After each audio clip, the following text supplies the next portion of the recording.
Assalamualaikum warahmatullahi wabarakatuh. Hai semuanya, bagaimana kabarnya? Semoga selalu sehat dan tetap semangat. Hari ini kita kembali dengan pelajaran biologi dan akan mempelajari tentang manfaat dan upaya pelestarian keanekaragaman hayati. Nah, untuk tujuan pembelajaran kita hari ini yaitu yang pertama, dapat menganalisis pemanfaatan keanekaragaman hayati di Indonesia. Yang kedua, menganalisis upaya pelestarian keanekaragaman hayati di Indonesia. Yang ketiga, menyajikan informasi mengenai pemanfaatan keanekaragaman hayati di Indonesia. Dan yang keempat, menyajikan informasi mengenai upaya pelestarian keanekaragaman hayati di Indonesia. Manfaat keanekaragaman hayati. Keanekaragaman hayati banyak sekali manfaatnya. Yang pertama, kebutuhan pangan, yaitu sebagai bahan makanan, contohnya sayuran, buah-buahan, dan daging. Yang kedua, kebutuhan sandang, yaitu sebagai bahan pakaian, contohnya kapas, bulu hewan, dan kulit hewan. Yang ketiga, kebutuhan papan, yaitu sebagai bahan membuat tempat tinggal, contohnya kayu jati, meranti, dan alabasia. Yang keempat, obat-obatan, yaitu sebagai bahan membuat obat-obatan dan juga kosmetik, contohnya kunyit, kumis kucing, brotowali, dan sebagainya. Nah, ini merupakan beberapa contoh gambaran dari manfaat keanekaragaman hayati. Untuk dapat memanfaatkan kekayaan alam yang telah kita miliki, kita harus memiliki pengetahuan yang memadai terhadap sumber kekayaan alam di Indonesia. Dengan begitu, kita dapat memanfaatkannya sebaik mungkin untuk kemajuan bangsa, bahkan mungkin untuk dunia. Pengetahuan tentang kekayaan alam tersebut tentunya harus diaplikasikan dalam kehidupan sehari-hari. Dengan demikian, kita juga memiliki pengetahuan tentang bagaimana memanfaatkan kekayaan yang kita miliki tersebut. Karena jika pemanfaatannya dilakukan secara sembarangan, bukan tidak mungkin kekayaan alam yang kita miliki menjadi berkurang ataupun hilang. Kegiatan manusia yang berpengaruh terhadap keanekaragaman hayati. Yang pertama, pembukaan lahan. Contohnya, perubahan hutan menjadi tempat pemukiman, pertanian, pertambangan, pabrik, dan jalan raya. Pembukaan hutan ini secara otomatis akan mengurangi keanekaragaman hayati, karena hutan yang merupakan rumah bagi jutaan organisme menjadi lenyap. Yang kedua, perburuan liar.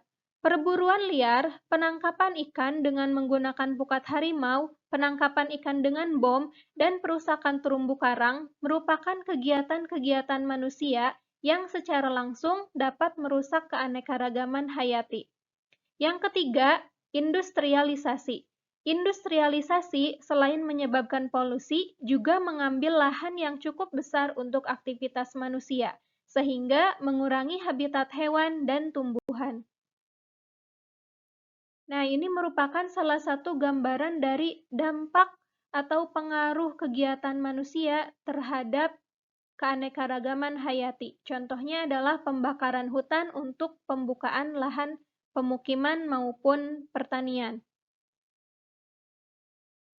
Selain adanya pengaruh manusia dalam penurunan keanekaragaman hayati, ada juga beberapa upaya yang dilakukan oleh manusia untuk melestarikan keanekaragaman hayati. Yang pertama, ada pelestarian in situ. Pelestarian in situ merupakan pelestarian alam yang dilakukan di habitat aslinya.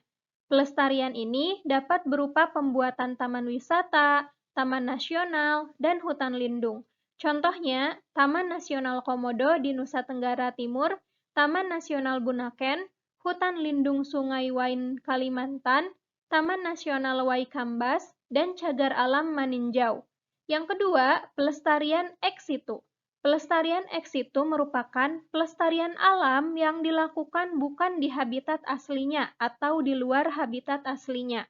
Contohnya yaitu kebun koleksi, kebun botani, kebun binatang, dan kebun plasma nutfah.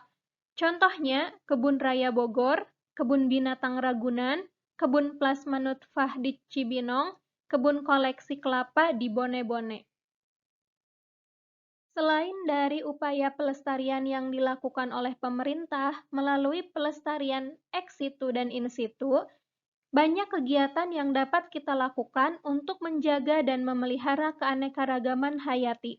Contohnya, ikut berpartisipasi ketika ada kegiatan penghijauan di daerah dekat rumah. Penghijauan dapat dilakukan dengan mudah, seperti menanam pohon atau bunga di ruang terbuka di sekitar rumah, contohnya di halaman rumah atau di taman perumahan. Dengan menanam tanaman di tempat tersebut, kita telah ikut melestarikan jenis-jenis tanaman yang kita tanam. Mungkin saja tanaman yang kita tanam tersebut mulai jarang ditemui di masa yang akan datang. Sehingga mulailah dari hal yang terkecil, yaitu di halaman rumah kita. Untuk biologi challenge hari ini yaitu membuat infografis tanaman obat. Pilihlah satu jenis tanaman obat, kemudian cari informasi mengenai kandungan, manfaat, dan cara mengkonsumsinya. Yang kedua, buatlah infografis dari informasi yang kalian dapatkan, sertakan foto dan juga keterangan nama dan nama ilmiah dari tumbuhan tersebut. Kemudian, untuk pengeditannya dapat dilakukan di aplikasi edit foto maupun di PowerPoint, yang nantinya disimpan dalam bentuk JPEG. Yang ketiga, post infografis yang telah kalian buat ke media sosial Instagram dan tag adminanura89. Kemudian kirim bukti postnya ke tugas online. Itu untuk biologi challenge hari ini. Dan ini merupakan contoh dari infografis tentang tanaman brotowali. Itu saja yang dapat Ibu sampaikan untuk hari ini. Terima kasih atas perhatiannya. Jika ada pertanyaan, silahkan tulis di kolom diskusi atau WA Group. Tetap semangat dan jaga kesehatan. Wassalamualaikum warahmatullahi wabarakatuh.